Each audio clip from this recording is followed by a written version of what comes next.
It is a great honor and a privilege to introduce Rabbi Natan Weinberg. We're here in your beautiful home in Efrat, but you also have a home in Massachusetts in the States. That's correct. And you commute between the States and Israel. Yes.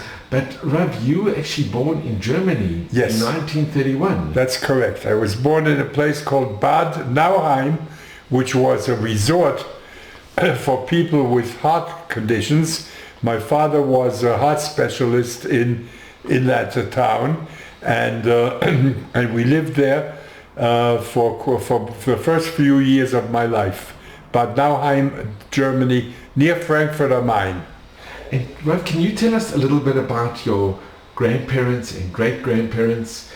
Of course. You have a picture. I have the zchut to be the one of the descendants of the Würzburger Rav, Rav Bamberger, Olav Shalom, and my father always wanted to be a doctor, and he was a heart specialist, as I said, in Bad Nauheim, and then later, many years later, he became a doctor again in America. But my grandparents, my father's father, he was the Bezirk Rabbiner, which means a district rabbi in the Sulzburg area, and he was also a historian, and he was a rabbi, and I sort of reverted back to that generation, and I got smicha in America, and that's basically the background of the major parts of my father's side of the family. You have a picture of... Yes, this is a picture of, I believe he was the grandson of the Würzburger Rav, and Natan Weinberg and his wife Yehudis, and I think my daughter is named after her. And this is a picture. It was quite a regalia, the way they dressed, very, very formally in Germany. And this is a picture of them. Maybe if I could have a closer look. Sure. And this picture is his son. Excuse me, his daughter. What's the matter with me? That's Yehudit is her name, my grandmother. And Yehudit was my daughter, Yehudit is named after her. And this is Magnus Weinberg. And he was a Bezirk Rabbiner, as I mentioned before, a district rabbi. And this is a picture of them. And this goes to my parents. This is my father, Yitzchak Dov, and this is a picture.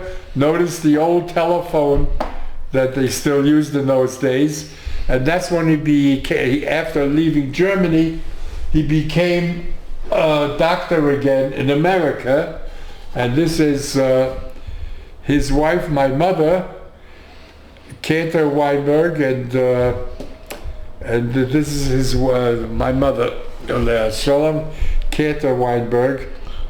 So Rav, can I just ask, what is your earliest recollections about Germany? I remember Germany. I remember little things. For example, I remember there was a little synagogue in Bad Nauheim, a small shul, and one of the things I remember is that on Friday nights, they used to have the Rav, the rabbi of the shul, gave a bracha, a blessing to the children, and that was one line. And then there was another line where they gave the children a little bit of wine from the kiddush that they made in the shul. Now I was faced, even at the age of 7, with a serious problem. I did want to get the bracha from the rabbi, but I did not want to miss the opportunity of getting some wine from Kiddush. So I already started working my way through life by trying to be one of the first ones on the line for the bracha.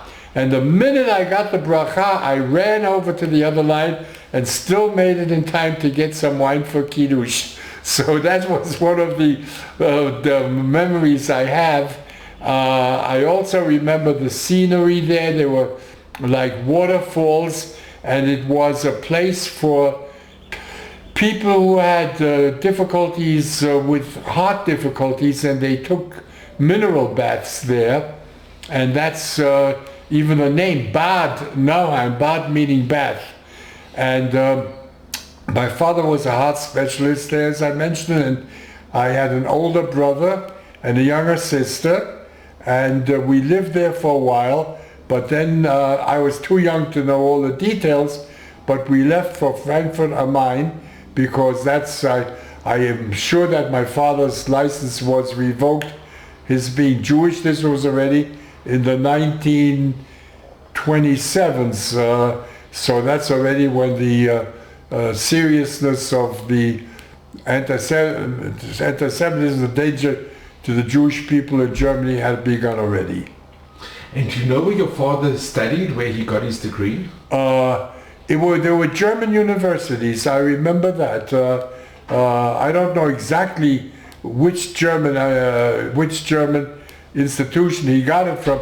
I had little stories he told us, sometimes jokes. They used to hide their beer bottles in the refrigerators in the where they kept people who had died.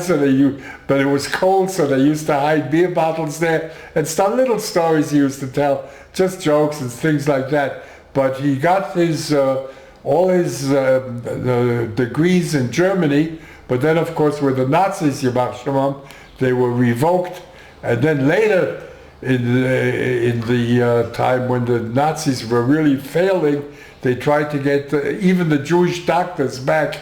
But of course, those are crazy things. But my father had his full license as a doctor in Germany as a heart specialist, and I believe that one of his patients was from Max Stern from the Harz Mountain Bird Company.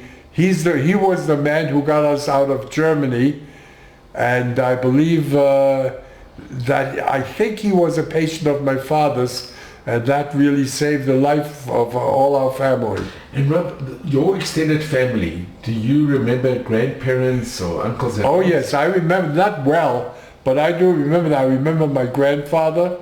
One little thing about the little things you remember, yes. I once, I whistled on Shabbat or something, and I asked him, he says, why can't you whistle on Shabbat? Little things I remember, very little things, but I was very young at the time, and I don't remember them well. And my mother's father, he was a very successful businessman in a town called Kristalnacht. I don't think that's the name of it anymore. It was right near the Polish border, and he was very successful, and he had a big department store. And I still remember there was an elevator in that department store going up to the residential area where he lived, and all of that was taken away from him, and we lost. We don't know the end of what happened with them, but we know that it was a bad ending, and they were deported, and they had to give everything up. But he was a very successful businessman, my mother's father. So those are pretty strong memories I still have. And uncles and aunts? Yes, there's uncles. There's my my father's brother, Uncle Harry. He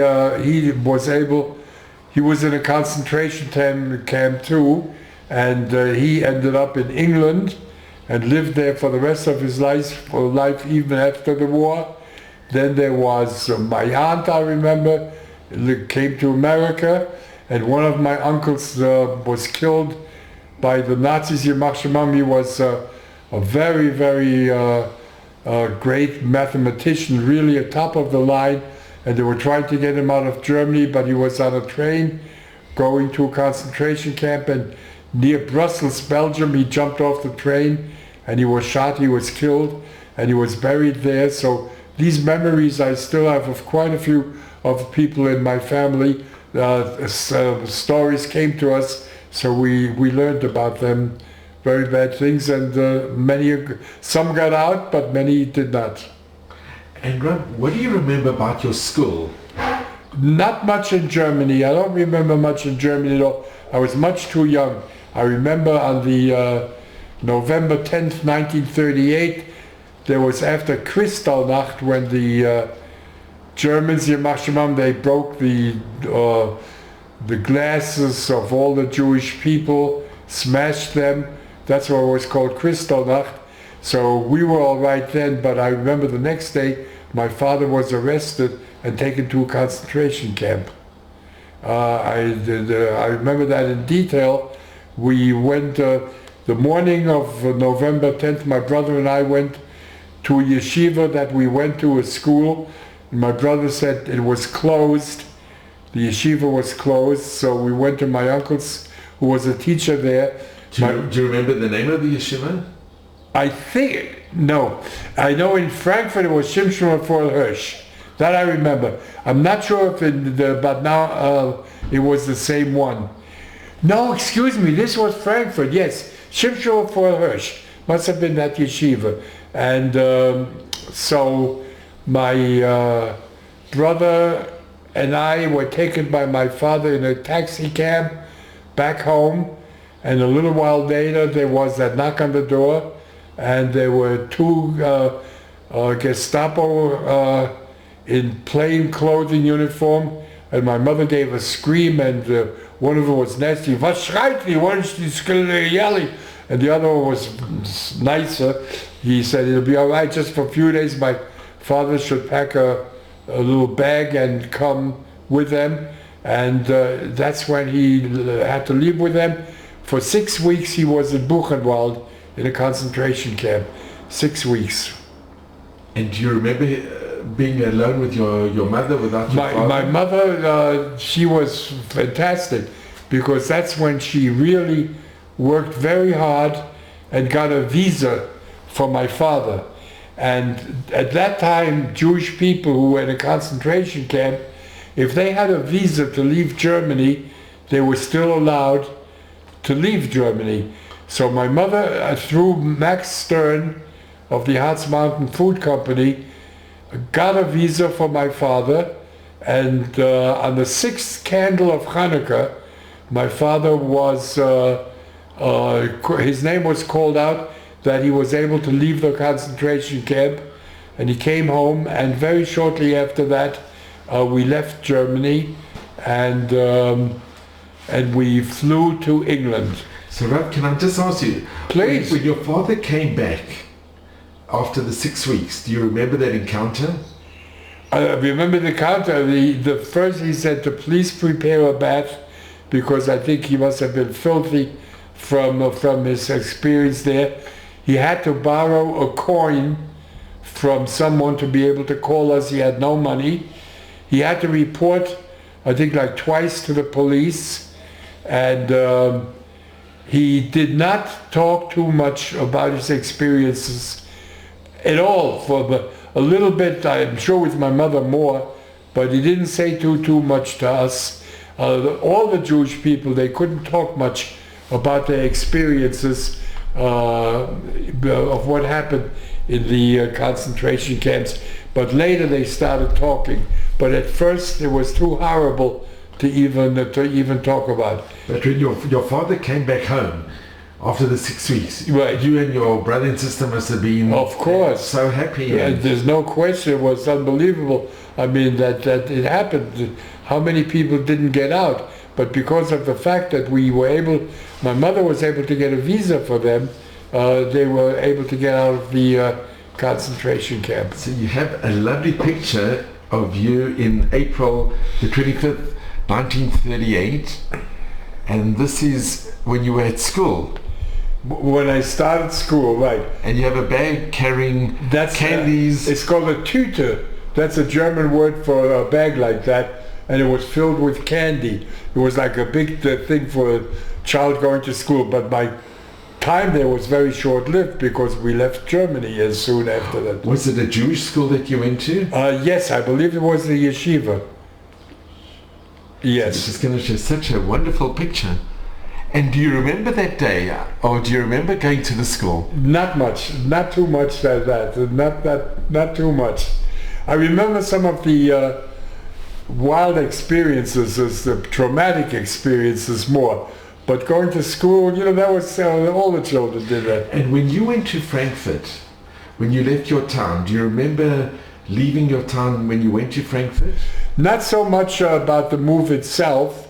I know we went to an apartment there, and I remember a few things.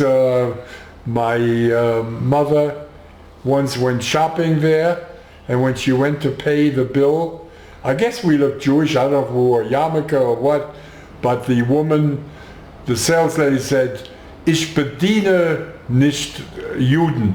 I don't serve Jewish people. So my mother, of course, took us and immediately left the store. But it was unbelievable how horrible the Germans say they didn't do anything. No German did anything. I think they were all guilty. There were a few tzadiki u'mosa'olam. There's no question about that. But the majority of them, the Germans, they were bad. They were bad in World War I. They were bad in World War II. And now they're beginning to open their mouth again a little bit. Amalek didn't die. Amalek is still among us, and we have to be very careful with them. And Rav, can I ask you, in 1938, the Nazi Power Party they were starting their very strong already. Terrible anti-Jewish decrees. Yes. Do you remember seeing the Hitler Youth, or do you remember yes. Germans on the street? I do remember once walking on the street and a crowd of men were down, "Death to the Jews," or "Down with the Jews." And I remember pressing myself against the door because I was afraid, you know, that they might know who I am. So I know things like that. Not many things, but I remember things like that, yes. And the Hitler Youth, did you ever see them marching, or? Yes, I mean not that much, but they were all over Germany then. They were taking over everything. And the swastikas, you saw? Everything. The whole country turned around, and they were Nazis. Became a Nazi country.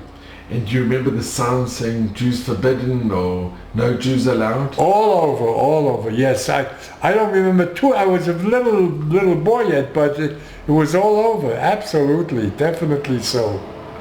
And when you went to Frankfurt, who from the family went with you, or your grandparents? No. There was just my father, my mother, an older brother, 2 years older, and a 6-year younger daughter. And my brother passed away a while ago, and my sister lives in Washington, in Riverdale, New York, and we stay in touch and everything. So Rob, what is your recollections of Frankfurt? Frankfurt, there isn't really that much.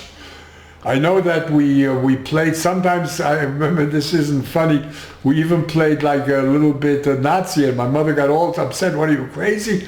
We were little children and we saw this on the street." We didn't get the full picture of what was really happening to us. But like the Hitler Youth, did you reenact what they did? To a point, a little bit like Heil Hitler, something like that. But my mother was horrified, but we were little children. We didn't know what was happening exactly, but we just went along. Did you go to any of the shuls when you were in Frankfurt? I don't know if any shul. I don't think at that time there were shuls possible. I'm not sure anymore. The anti-Semitism of the Nazis was getting very strict. I don't know if there were any shuls available at that time anymore. And when your father was taken to Buchenwald, right? How did your mother? She screamed when everything was. But how she was provide? How did she was an Eshet Chayot. The money somehow was enough to see us through. I have no idea what, but my father was a very successful heart specialist, so I'm sure there was money there. When we left, there was nothing. We left with nothing. But I'm sure in Germany she was still able to look out for all those things. We lived in an apartment. Did you have enough food? Yes. There And was. when your father left, there was always food on the table. I don't remember any problem of eating or anything like that. At that point, it wasn't that bad yet. On the streets, the ones who were taken away, that was a different story. And did you know that your father was coming back, or were you worried that No, you might not we see your didn't father know. again? No, we got maybe 1 or 2 cards from him, something like that. A little bit. We did not know anything. No, it was a horrible thing. He was taken away, and that was the end of it. They didn't give you any It reports. must have been terrible for the family. It was more than terrible. It was indescribable what happened to the Jewish people. I mean, the people who were very much. There was always subversive underneath anti-Semitism among the Germans, always. But the Jews were very successful. There was Sigmund Freud, there was Albert Einstein. I mean, the Jews were very successful. The Germans, of course, were jealous of them and everything, but they were very successful, the Jewish people. And then the Germans made very sure of that. Wouldn't let them be doctors anymore or anything. It was horrible. It was beyond human understanding almost. But that's what it was. And in the apartment that you lived, were they together with German apparently, but the doors opened neighbors? The doors opened a little bit and then they closed. You know, they looked and they. You didn't make friends with any of the German kids? No, I don't remember being. I think they were pushed out of the schools. The Jewish children were pushed out of the schools. Anna Frank wrote a great deal about that, and they were ostracized completely. And then there were good Germans too. There were some, and they hid Jewish people at their own risk. But there were few, and just in between. The whole country turned against the Jews. It was an unbelievable nightmare. So can I ask, Rob, when your father came back, how soon afterwards did the family decide to leave? Immediately, as soon as they were able to. My mother, she was wonderful. She was the reproducing person of an Eshet Chayil. She got the visas and everything. I don't think there was much time at all. Once my father forgot to report to the Gestapo, they threatened him. If you forget again, you go right back into the concentration camp. They were treated like the lowest form of criminals. People were wonderful citizens in the country. It was unbelievable what was done to the Jewish people. And so we left as soon as we could. My father left first on a plane, and we left a few days, I don't remember the time, but it was very, very shortly after my father left for England that we left after that too. And on a plane as well? Yes. That's the first time I ever was on a plane. I was a little boy. I was plenty scared. What do you remember the month or when it must have been January, February, I'm guessing now. But the plane was an old, rickety plane, not like when we have today. I still remember a long tube that people could breathe into it and stuff. It was like, it rattled off the plane, and but it got us to England. And was this in 1939 that you left? Yes. 39? Yes.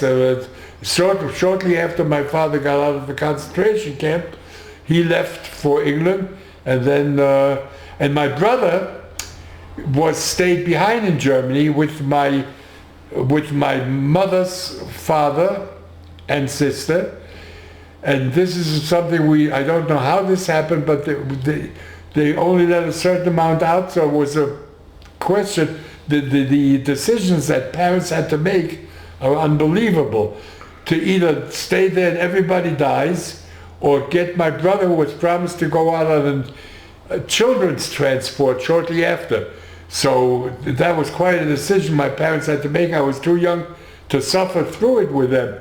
But my brother was left behind for a little while, stayed with my grandfather and aunt, and then with a children's transport went to Cuba. and he stayed in Cuba with the Jewish family for a short while, and then came to America right before his bar mitzvah, and we were all reunited again. It was a miracle. It was a... So when you left, the day that you left, do you remember saying goodbye to your brother? Nothing. I don't remember those things. No, that I don't remember. But it must have been unbelievable. It must have been hard for your parents. Oh, hard. It's not even the beginning of the word for it. They couldn't get a visa for him to come to England It as just well? didn't go. These things happen, and you just had to make a decision. Everybody dies, or we try to save all we can. It was not to be believed, the things that people had to go through. So you, your mother and your sister, the three of you went on the plane to England? Yes, and my father first, and then my brother, then my sister, and my mother and I. We went. We met him there at the in England, and then we lived in England for about 9 months. So and can I ask, when you went on the plane, this is 1939, so you were 8 years old? Right, 8 years old? 8, 9 years old. You remember that trip, going on the plane? A little bit. I remember that big thing that you breathed into and stuff like that. Was it a bit exciting for the first time going on an aeroplane? I must have been very much right. I just went along, yeah. I remember some of the main things, but the other things I don't really remember that well, because it was just going from day to day. It's amazing that you went on a plane. It must have been so expensive, the ticket. I don't know how that went. I have no idea of that. It might have all been part of a plan, but I think that Max Stern had a great deal to do with it. He saved us. It was amazing what he did for us. And when you got to, did you go to London? Well, we went to London, and you remember meeting your father? Did he come to the airport? Sure. Yeah, I believe so. Yeah, that is a little hazy, but I know that London was on the brink of war. It was just about the time, and there were balloons up in the sky, so that if German planes come, they would get caught up in the balloons. I remember that the fog in London was very, very heavy, and you couldn't see. People walked on the street like that at night because they couldn't see each other. They would walk right into each other. That's how heavy the fog was in London. And I remember something happened with me that I don't tell. When I applied to become a rabbi in America, I didn't tell them this story, but actually I was converted out of the Jewish religion because the English loved their cats. They love cats in England, and they love little children. So whenever the siren was sounded, there was a woman, she had holy water, and she ran every place to do the cats, and she caught me, and she gave me a big splash of her water. But I didn't tell anybody when I applied for a job to become a rabbi in America, because I was converted by her to become a Christian or whatever. But I remember that so we lived there in England for 9 months. And do you know where you stayed? Finsbury Park, near Finsbury Park. It's not a good section of London, and we lived in a pretty poverty town, very poor. We had very little. Did you have any relatives or any family there? In England, friends? No, friends, yes, there were friends. Man came over and put boxes up for us and to live out of and stuff like that and everything. And was it a Jewish area? No, I don't think so. I don't think so. In fact, the woman who was our landlord, I think she got angry. She heard that we speak German. They thought we were Germans and not even Jewish, that we were like part of them. So she started yelling a little bit. It was a very terrible, difficult part of life. It was very hard. And did you go to school when you were in? Not in England, no. I don't remember going to any school in England. Just for 9 months we were just en route to America. And how did your father make a living? How did you survive? No, this was, I was much too young to be told any of that, but I have a feeling that somehow through Max, there were organizations at that time who also helped Jews, so it could have been through an organization too, but it could have been Max Stern, I'm not sure.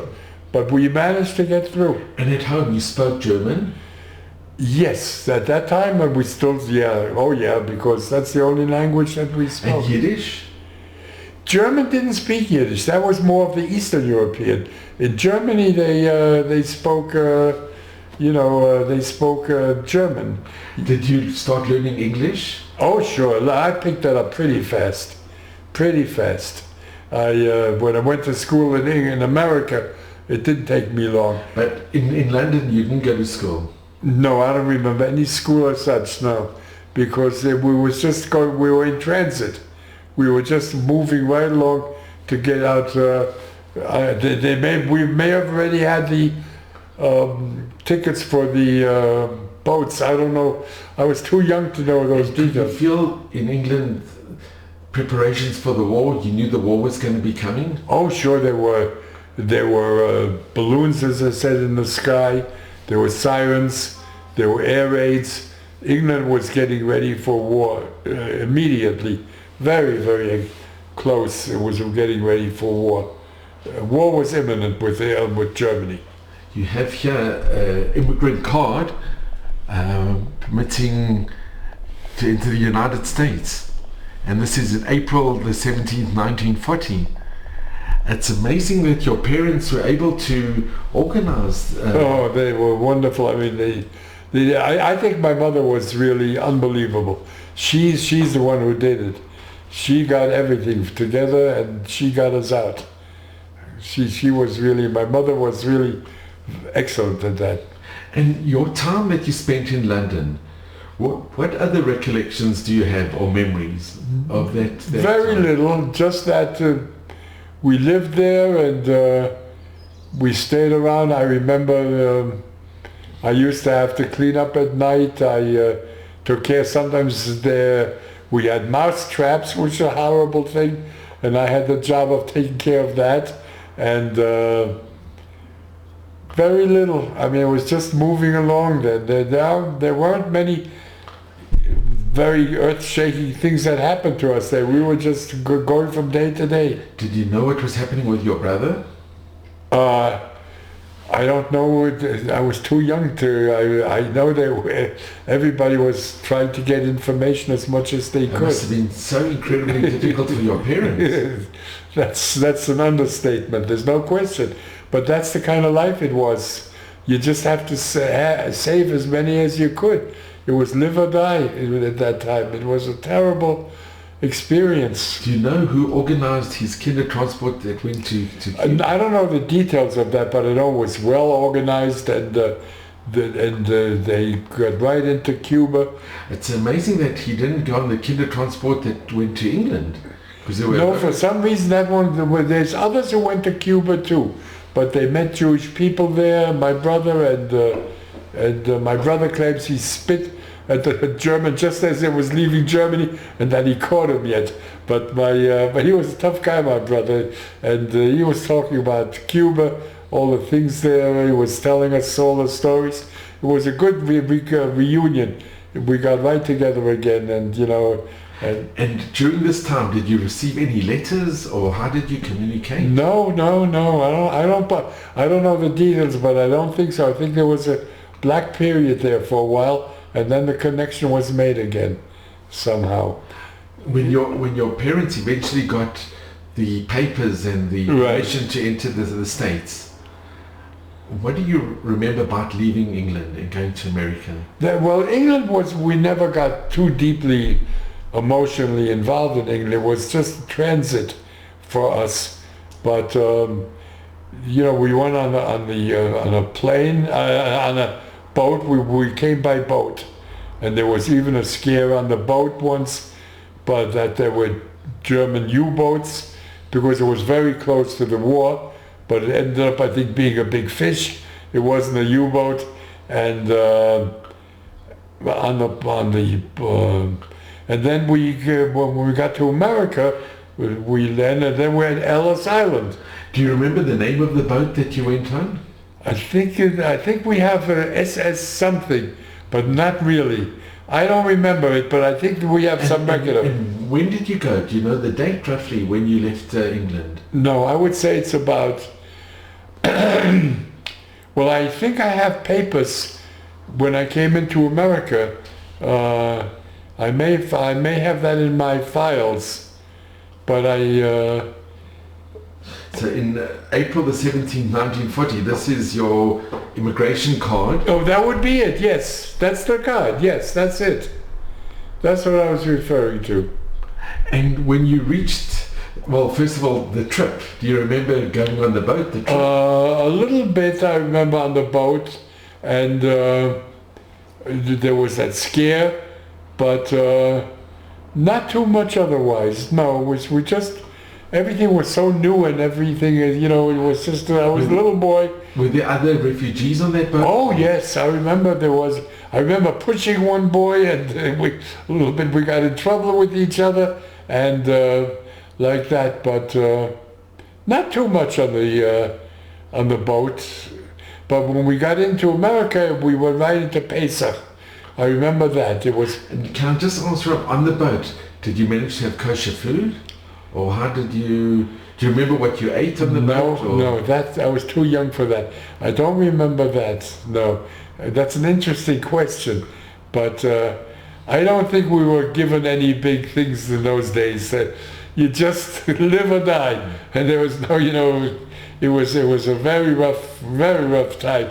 No, that was probably considered a nicety, kosher food on the plate, but on the boat. But again, I must say, I don't really remember the detail, but I didn't hear anything about that ever, of having kosher food on the...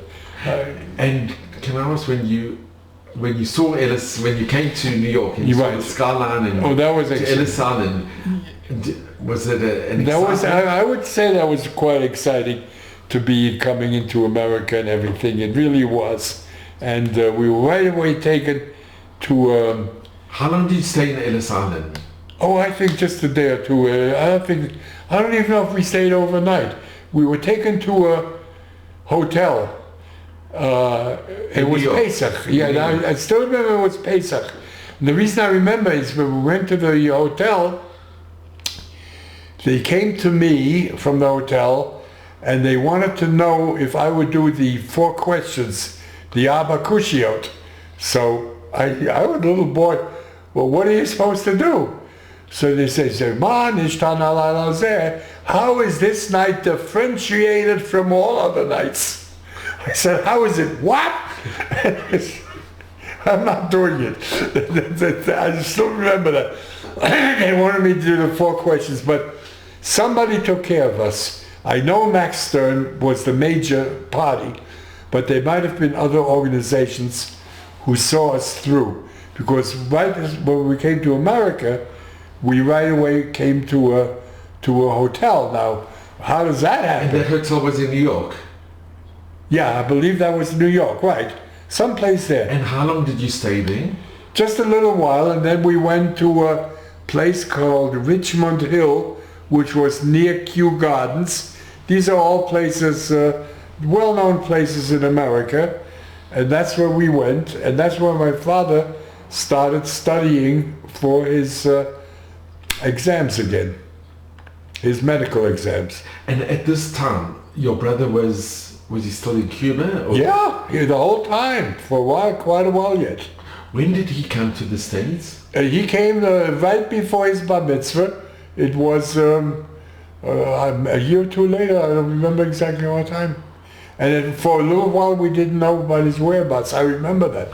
How worried we were. We didn't know. That's the things that people had to do in those days. And when he came, do you remember the reunion? Sure, there was a reunion and everything, yeah. And he came and everything, oh yeah, it was very exciting, you know. And the little rifts between him and me came, little things, but we were very close. How did he come? Did somebody come with him? He was so small. He was less than... No, he wasn't that small anymore. He was before 30, he wasn't 13 yet. Right, but I mean, he knew his way around. He was okay. He always knew and everything. He was very good. And when he came, did you connect immediately? I think so, yeah. We used to fight a little bit, but we were very close. We always were. Yeah, Did he know any English, or did he... No, not at all. He didn't know any English. when the rabbi, I think, made a sermon to him. My brother didn't have an idea what he's talking about. Didn't have, he didn't understand him, not at all. And soon after he came, he had his bar mitzvah? Yeah, soon after he came. Yeah, I think he only did the brachas, and I don't know, maybe part of I think the Haftorah too. I don't know. As much as he was able to learn in a very short period. And you remember the shul that he had the bar mitzvah? Oh yeah, sure. I went there too. Do you remember the name of the shul? No, I don't remember that, but I think it was a Rabbi Friedlander, and... But it must have been a very joyous occasion, the bar mitzvah. Of course, there was some relatives there too, and yeah, that I remember.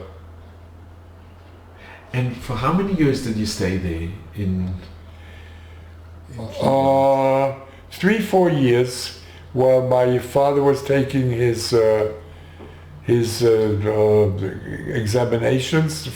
His English was so good, he went to the movies.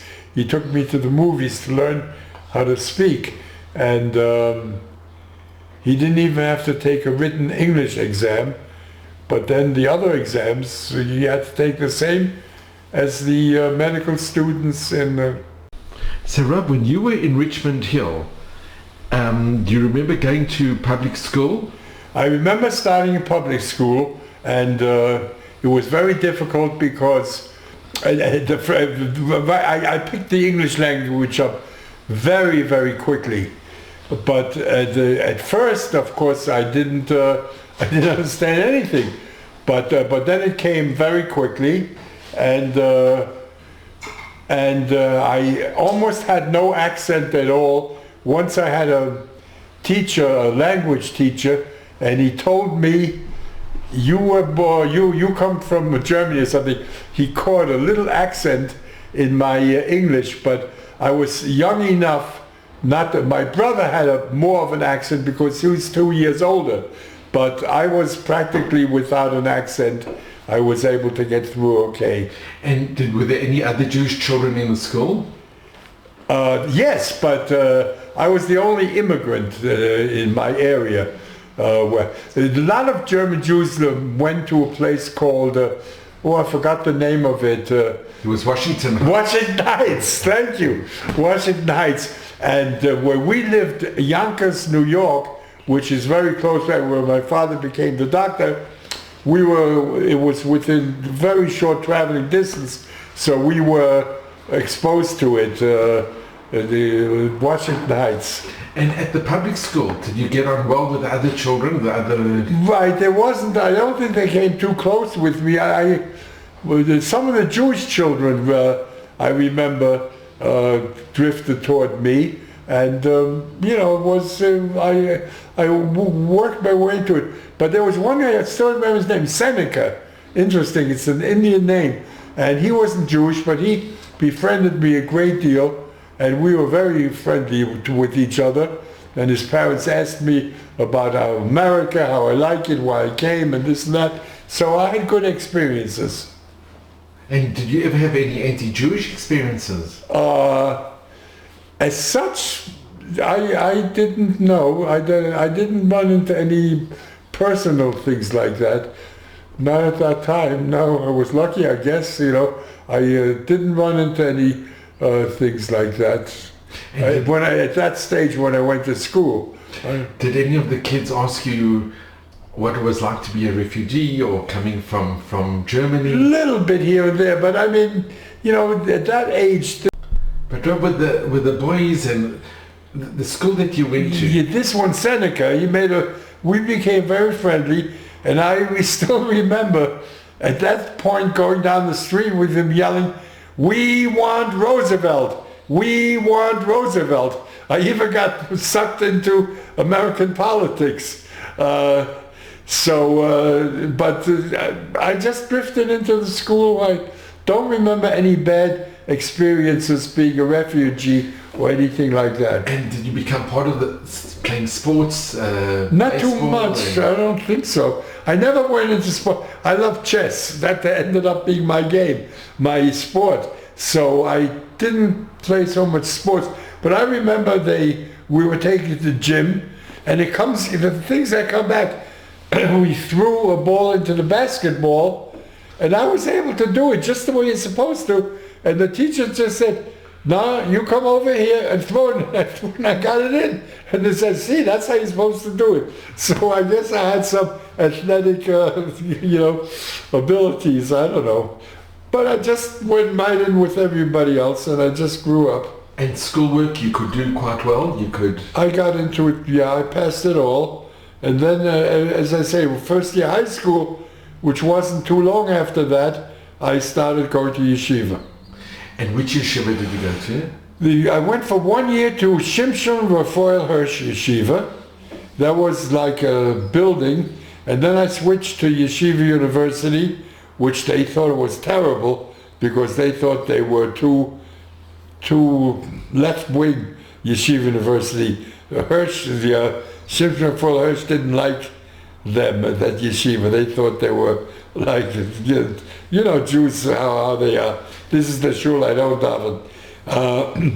And I went to 3 years. I was 11 years in that building, in that school. I was 3 years finishing high school, 4 years college, another 3 years to get smicha. And can I say, the Simpson Raphael Hirsch in that yeshiva, do you remember your rabbonim? Yeah, they were very right-wing, one of them was actually from my shul. He went to teach there too. They're very nice. Yeah, they're fine. No problem. And Rob, during this time, you were at school in America during the war, during what was happening in Europe. Mm-hmm. Did you know what was going on in Europe? Well, my father was always listening. My mother, everybody. We got reports of people having died in the Holocaust, having been killed, of dying in the Holocaust. We got we got reports off and on.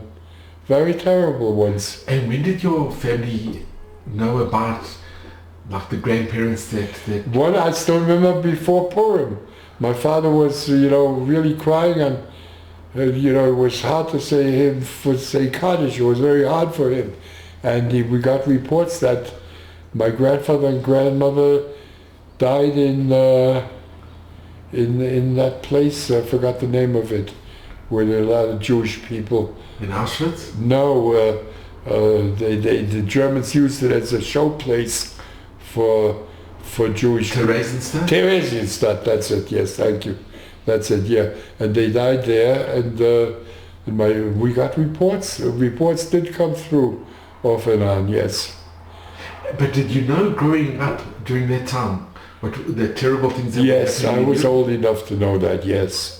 And is there anything one could do being in America? Whatever could be done, what can one do? They tried to get visas for the people. They tried to get visas for the people, but that's all they could do.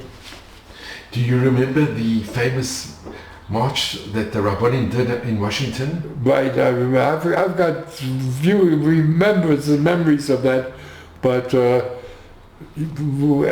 everybody tried, but you're just an individual. These things were out of your hands. I mean, there's very little, but you just suffered along with it and hoped and prayed. And it's like today when we have things going on around us. Well, if I could stop the war here now, I would do it. But nobody's calling me to ask me what to do. Do you remember being reported in the newspapers, on the radio, what was going on? Yeah, oh sure. In the movies, they always had news reports. So they were like, when you went to the movies in those days for 10 cents, you got two movies and the news report, the political reports. So you kept up with that. You had the radio. The radio gave you reports, so there were reports. And did they discuss it in yeshiva, what was going on, or was it... Everybody spoke about it, sure. People were getting killed.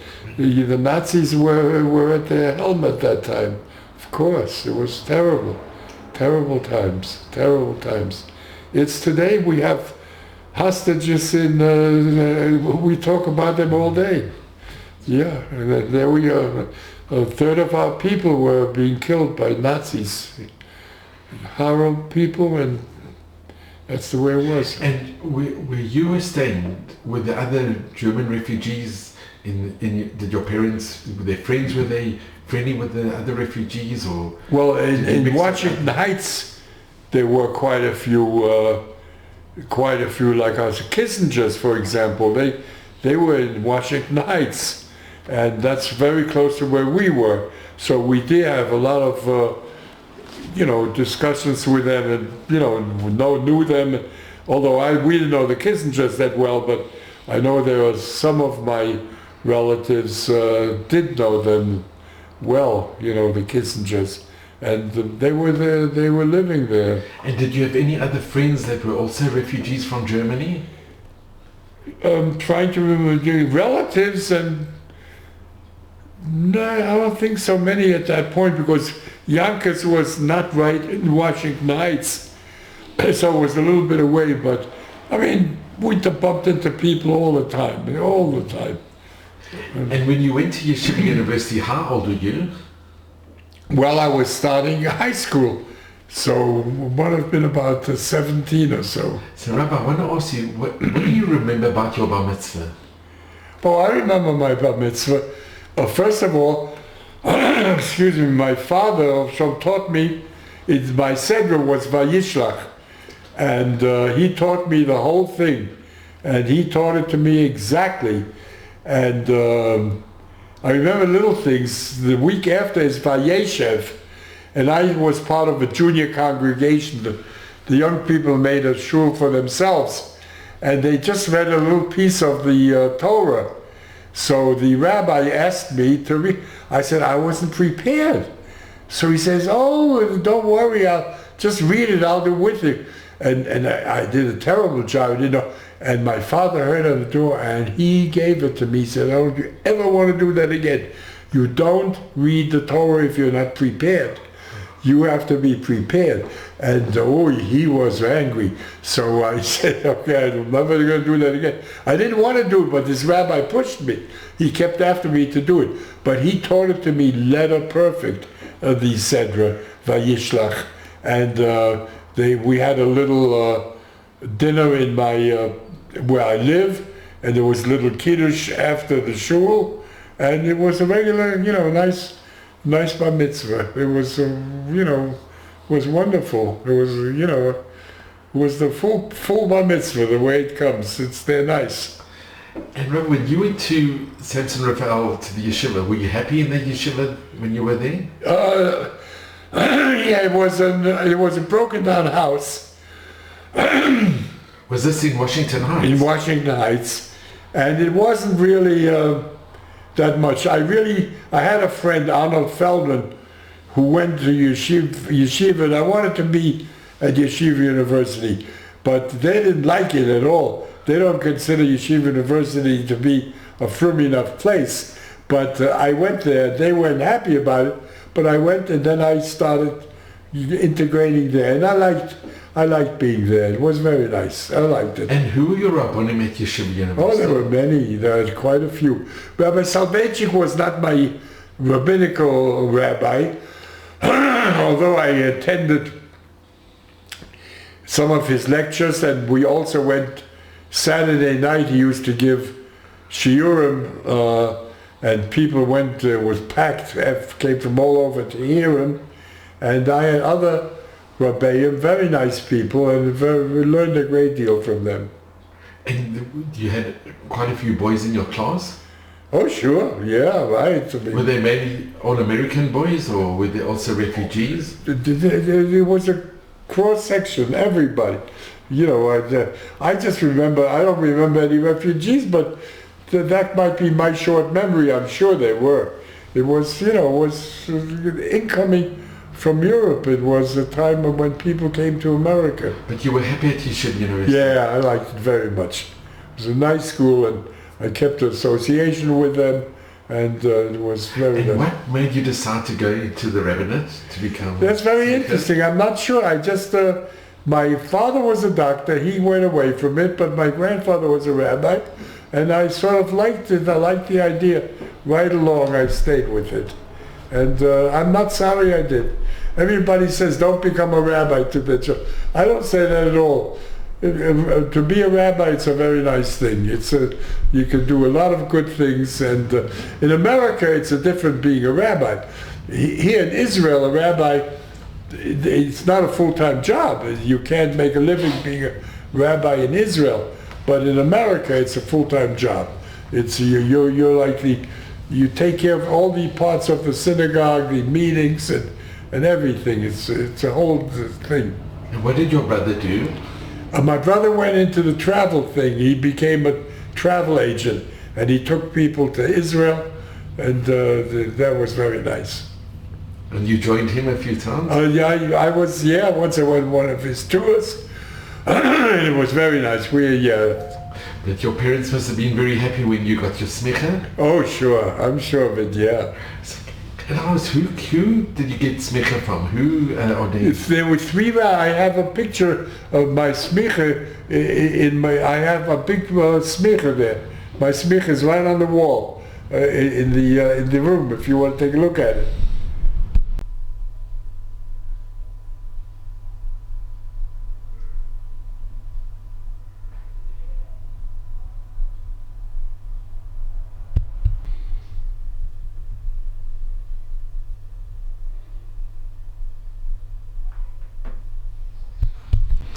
So, Rav, do you remember who gave you the smicha? There are three rabbis, a Rabbi Shachkas, and a Rabbi Soloveitchik, and Dr. Belkin. All three. And Rabbi Shachkas was an interesting story because I was a busboy when I was going to yeshiva.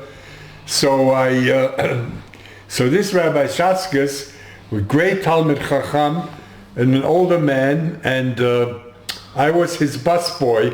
That means the waiter used to bring the food, and the busboy took it away and brought the dessert.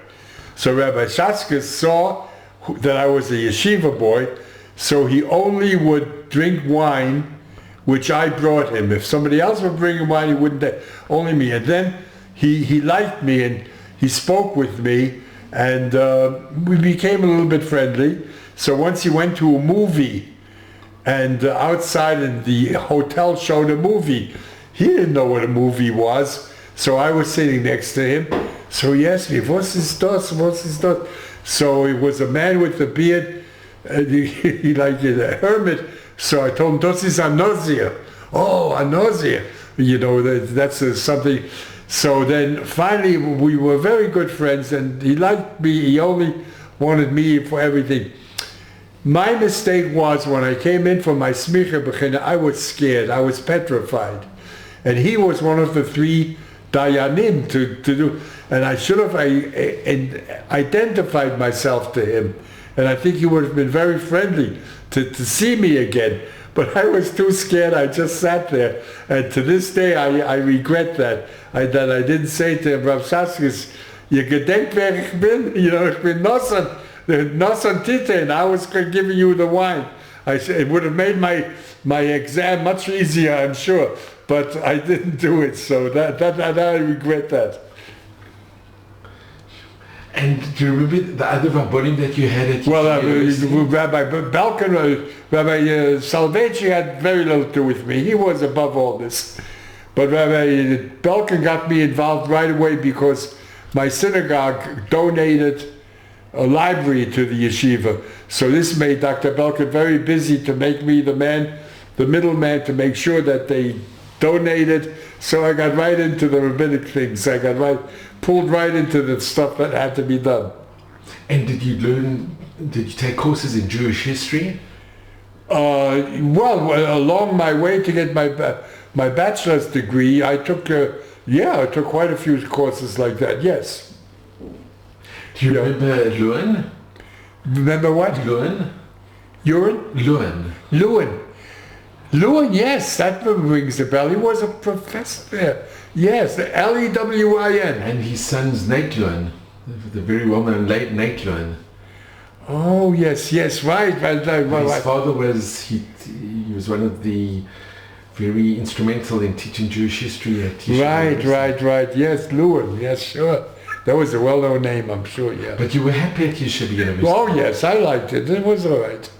It was long, it was tough. It was a student's life, but was okay. It was and you fun. got your Bachelor of Arts at Yeshiva University? No, that was at a different university. And I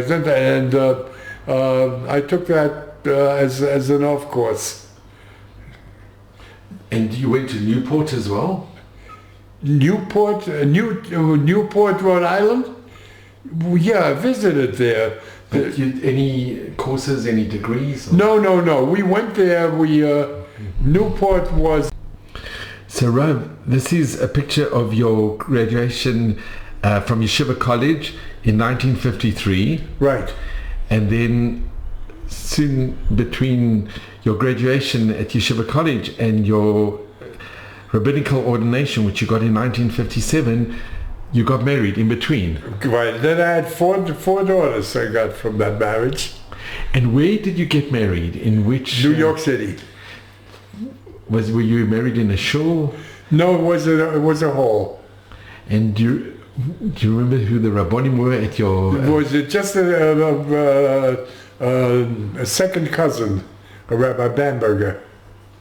But it must have been a wonderful celebration when you got married. Yeah, sure, of course. Yeah, everything. It went along with the usual, right? Everything, and then we had four daughters, and three of them made Aliyah, and one of them is going to make Aliyah right now. Right now, my fourth daughter. Yeah. So and then I was off to Canada. And so you got your smicha in 57. Right. And then soon afterwards you were appointed the position in Canada. Right, for 2 years. Yeah. And it was very interesting, very difficult to get into everything, but that's where I had to learn how to deal with people, what a rabbi has to do. And a rabbi has a lot of, a rabbi there, unlike Israel, is a totally different position.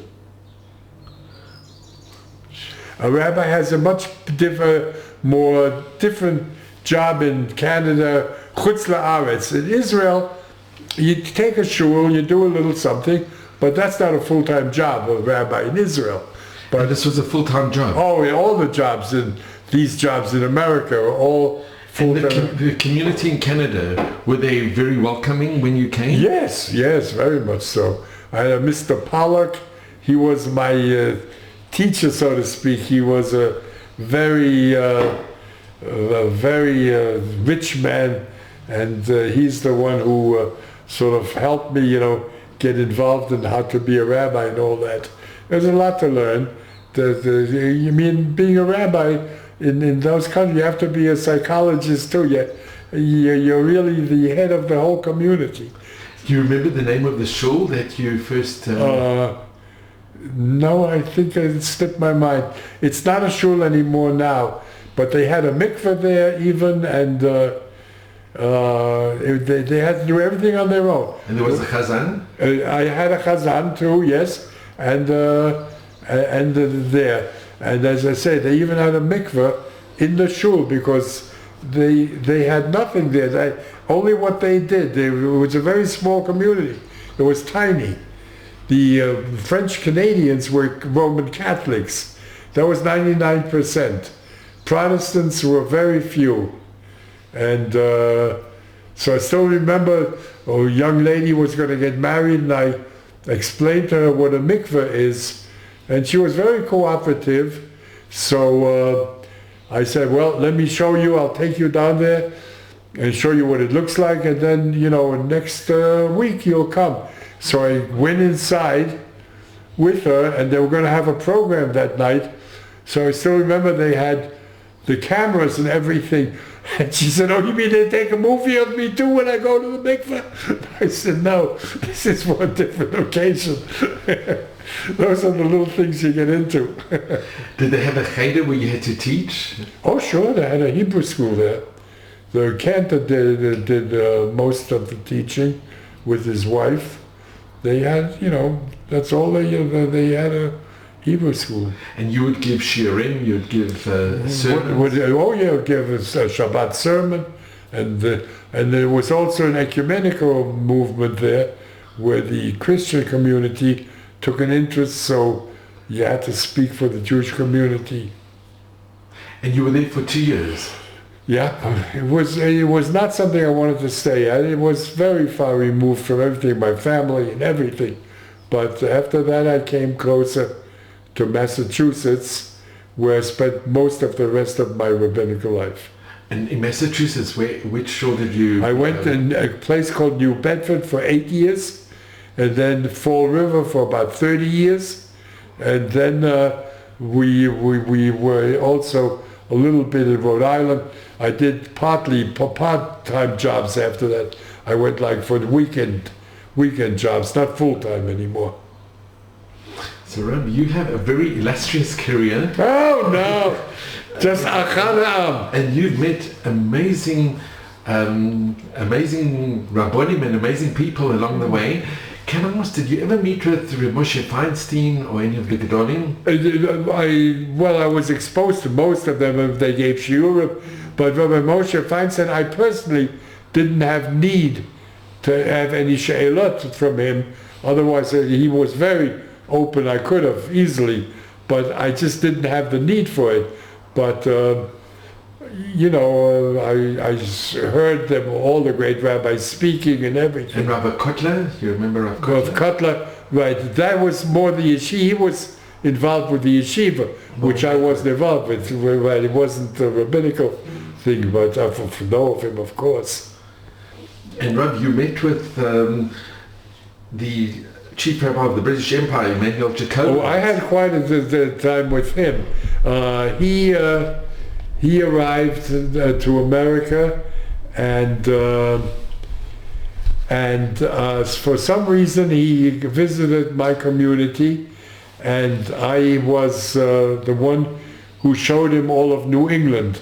So he was dressed very formally with his Homburg and everything, and so I showed him all the New England communities, and I went into a store with him, and he was dressed all that. So I said to the people, folks, I want to introduce you to the chief rabbi of the British Empire, and he came here to see how the colonies are doing. Well, we almost had to run out of the store when they started throwing rocks at us. No, it was a joke.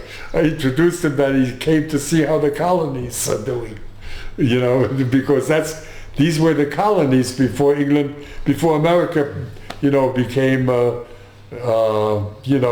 they became independent. The 13 colonies. And you had a good connection with Rabbi Jacobovitz? Oh, we were very friendly, yes, very much so. Yeah, he was saying, he told me everything. We were very friendly. It was very nice with him. And did you meet with any of the rabbonim that came from Israel? When they would come off and on, they're always somebody, yeah. It wasn't that big a community where I was, so it wasn't like New York or like that, but off and on there were, rabbis who came through. And was it a very Zionistic community? It was, the American, yes, it was, yeah, definitely. So besides from rabbonim, there's a picture with you with Senator Edward Kennedy. Right, he came to speak. This was at Yeshiva University. No, this was my synagogue. He came to speak at my synagogue.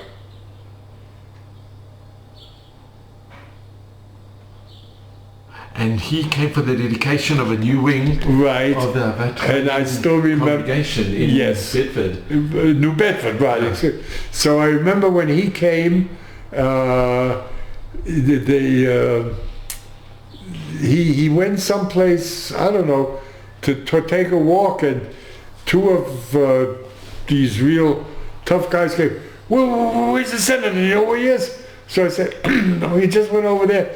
They were his bodyguards, and so they missed him for a minute. They got all scared, and he was very nice. He spoke very well, and very friendly, and it was very nice time with him.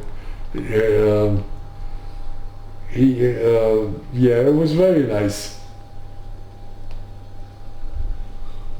And was he very friendly? He was very approachable. 100%, very friendly with him. Yeah, it was very nice. Yeah, it was very friendly. I still remember it was very easygoing, very friendly. And Rav, had you heard of the rumors about his father, the curse of the Kennedys, or that? You mean his anti-Semitism too? Oh, yes, but I mean, I think that his sons worked very hard to undo what he did. He was not friendly to Jews. He was an ambassador, and he didn't really help the Yidden. And no, right. He said that. But I think his sons were totally different. They tried to undo, to do just the opposite of his father in those instances. So it's really amazing. Here he came for a dedication of a new wing in new building, Avat Chaim congregation. Right. Which is quite an honor to have. I know. We got, and it had to do also with these politicians. Also, there's elective things. They're looking for votes too. They want to be popular, so they come. So I want to ask you. You also met with Senator Humphreys in Washington. Right. That was not too much so. That was just a meeting. Very friendly. When you're a rabbi and you come in, and especially if it's from your area, they want to be nice to the rabbi. They go for votes too. That helps them. So I mean, you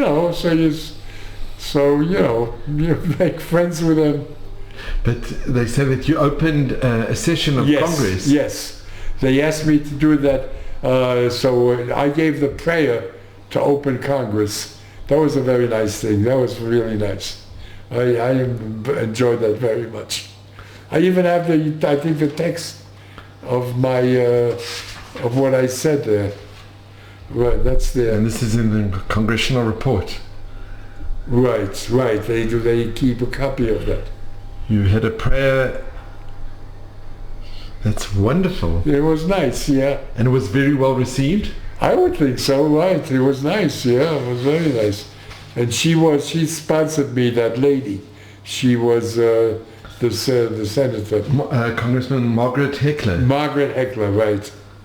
That's wonderful. Yeah. And Rob, what is your recollections of your meeting with President Carter? With President Carter, it was really a handshake, basically. It was really not a meeting. He met with the rabbis and with the clergy who was there, so it was really a handshake. But there was no basic discussion at that time. And this was in the White House? In the yard, I think, right outside, if I remember correctly.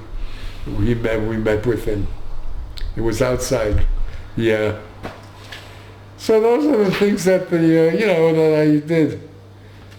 And Rob, can I ask, being a community rabbi, what are the highlights of your rabbinical career? What do you remember? Well, there's two areas. One is the community, that you're leading an entire community, and it's your responsibility to make the community move along as a community. But then you have the yechidim, the individuals. So, for example, there was one girl that I had a camp for the summertime for children, to look after children in the summertime, and I got a letter, an email from a sharam from one of those countries in the Near East, from a girl who went there, and she was pulled into one of the camps of these people who were completely non-Jewish. I mean, and she was in this sharam, and she felt bad. And she said, "I remember you, Rabbi Weinberg, and I got caught here. I'm not happy here. I'm very unhappy." A Jewish girl, I remembered her. So I couldn't go now to India to get her out, the sharam. So I started, with those days that you talked those things. So I sent it to her, and I kept talking to her, and she got out, and she came and she saw me, and I got her back again to the Jewish religion, and then she met from the Rebbe, what's the famous Rebbe, the Chabad. Chabad, right? And she married Rav Schneerson, and she married one of the Hasidim, and she became a nice Jewish girl. So I was very proud of that I was able to get her out of that sharam and get her married into a Jewish family. And now she became Jewish. And Rav, were you involved with Geiris or conversions? Oh yeah, I ran into them a number of times. So some of them, I had some Geirim, yes. Yeah, I mean, I was very careful. You have to be very careful. And did you do any of the Geirit? Yeah, I did a few. I had some Geirim, they became Jewish, and that's part of being. That happens very much with the American rabbis. They, even African rabbis, they run into those things. And Rav, can I ask, did you have any connection with the conservative or the reform? Well, I never hated them. I never believed that. I said, I tried to stay friendly with all of them, but there was a limit, we keep this way and you don't, and I'm not telling you what to do, but this is the way it is. And so while it was cordial. You had a cordial always. I never believed in being, to fight them and to be. I didn't believe in that. I don't think that's the right way to do it. So I stayed friendly with them. I think that now the conservative movement has gone all the way left. I don't know what happened to them. Recently, someone who I know very well, a man, married another man, and the chuppah, or whatever you want to do, the kedushin, was done by a conservative rabbi. So I think they've sold out almost completely, which is very sad. In my time, they told you can't drive, you can drive on Shabbos, but driving to shul is okay. All right, it's not halacha, but at least there was some geder. It was much closer towards Orthodox. Right, there was some geder, there was some halacha, but today I think they've given up totally. A man marrying a man, and a conservative rabbi does the chuppah. They've totally sold out. I'm very sorry I feel very bad for them. And you see the numbers have declined drastically. Yeah, because the Jewish people are no fools. They're just trying to stay alive. But in Israel, conservative is nothing. They don't like it here. Because in Israel, you want to keep the halacha, keep it. You don't, so you don't keep something. But don't right away, do ridiculous things. When you start changing the Torah, that's when all things... Exactly. Imagine men marrying men, and then the conservative rabbis do the chuppah. And Rob, were you involved with the struggle for Soviet Jewry? Oh yeah, we were involved in different things, yeah. All the time. That was part of our things. Yeah, that goes back quite a few years, but definitely they did a wonderful job And supporting Israel all the years? That was right away. I still remember when Israel became, became a country. I remember that like yesterday. You remember the partition plan? Oh, the partition plan, sure. I was in the year before that. I was still in Israel visiting, and I only was able to see the old city from on top of the hotel in Yerushalayim, David, Melech David. You could see King David. You could see. But the next year we were able to come in. I still remember going the first time to the hotel. It was a wonderful experience. They were still at rocks on the ground. It wasn't paved yet, and it was wonderful. It was meaningful. And Rob, did you ever go back to Germany? Okay, that's the story itself. I received invitations, all paid, everything there, And some of my relatives did do it, but I refused to go. I didn't want any part of it anymore. The only time I was back there is when I was on an El Al flight to Israel direct, and they got a call. They had to pick somebody important up in Germany. So what can I do? I'm going to stay on the cloud. So we went down and we stayed. So we went off the plane, and I still remember, I think I did tefillah by myself in a corner there, and then a lady came by. She worked for the airline on one of these little buggies. There you go. So I said, "Man, could you tell me," I think I even spoke German, "could you tell me where the El Al so she had so many other things. She threw him off.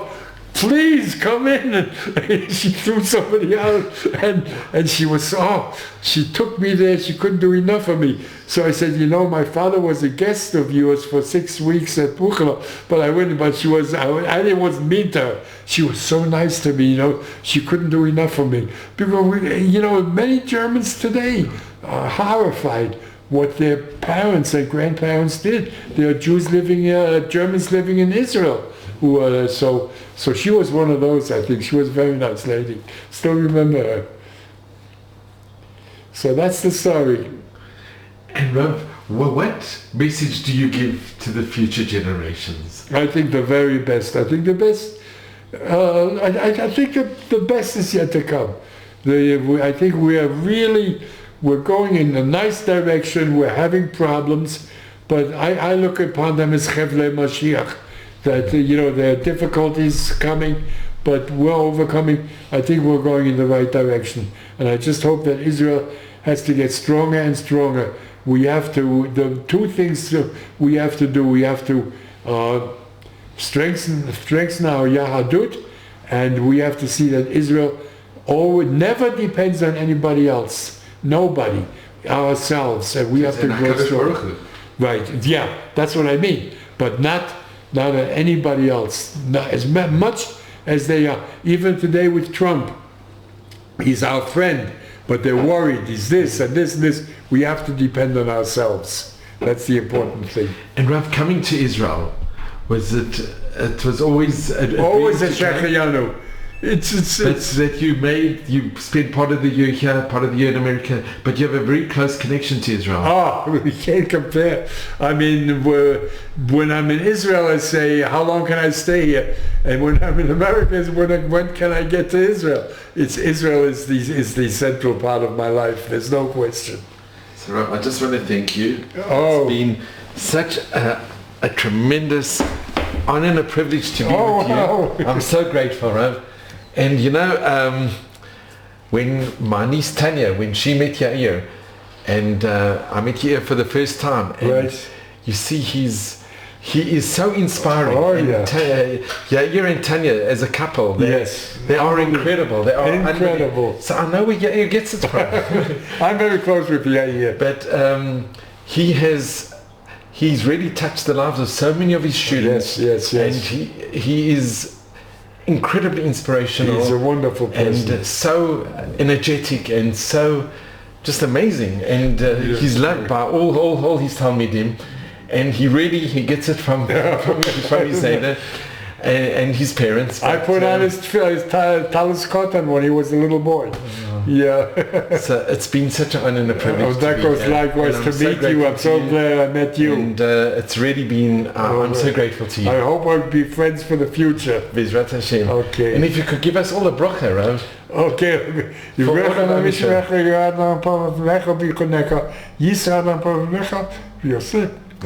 Shalom.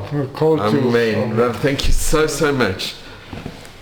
And I know you're going back to the States soon. Right. But careful. So you should just have a safe trip. Thank you. And you should come back in the sooner the better. And Bezrat Hashem, when you come back, hostages would have been Amen. The war would have ended, and we'll have shalom. From your mouth to God's ears. Amen. Thank you so much, Rav. Thank you. So Rav, you are a prolific writer as well. And you've written to tell. This is about These my are the experience. Sforim, the books that you have written. So the time to tell is... It's about my experiences from Kristalnacht to the present. It's a review of, and in the footsteps is these. I used to give on my father's yortzeit. I used to give a yortzeit drasha, and these are some of the drashot that are different subjects that I gave. And this is memory of your... My father of Shalom. Dr. Seligman Weinberg.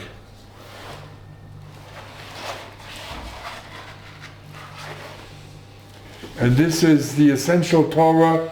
It's a review of the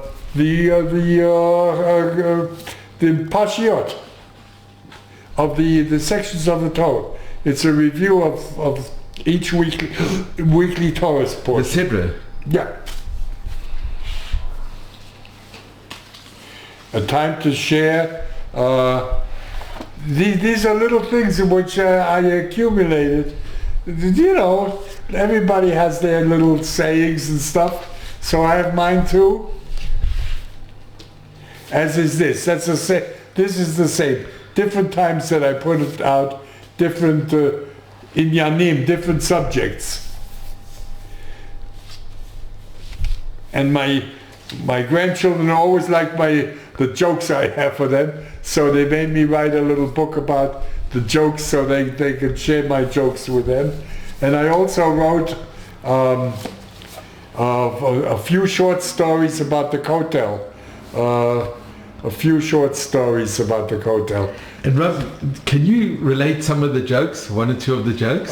Sure. I don't know if they're so funny, but let's see. You know, the Hasidim, they always try to outdo each other. So once there was a Suda, so one of the Hasidim stood on the table at the Torah Suda and started dancing on the table. So he goes, "New Rebbe, what do you think of that?" The Rebbe says, "What do I think? I think you should sit down and eat your Torah Sudas. You know, don't make such a big thing of yourself." And there's all kinds of... It's wonderful, Rav. And then, of course, there's the rabbi and the priest, and they had an accident on the road, and the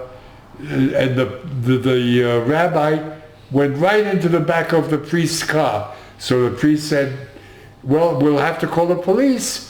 So he says, "Yes, we will. We'll call the police. They have to take a note of this." So while they were waiting, the rabbi says, "You know, I have a bottle of wine in my trunk. Would you like to have a little drink?"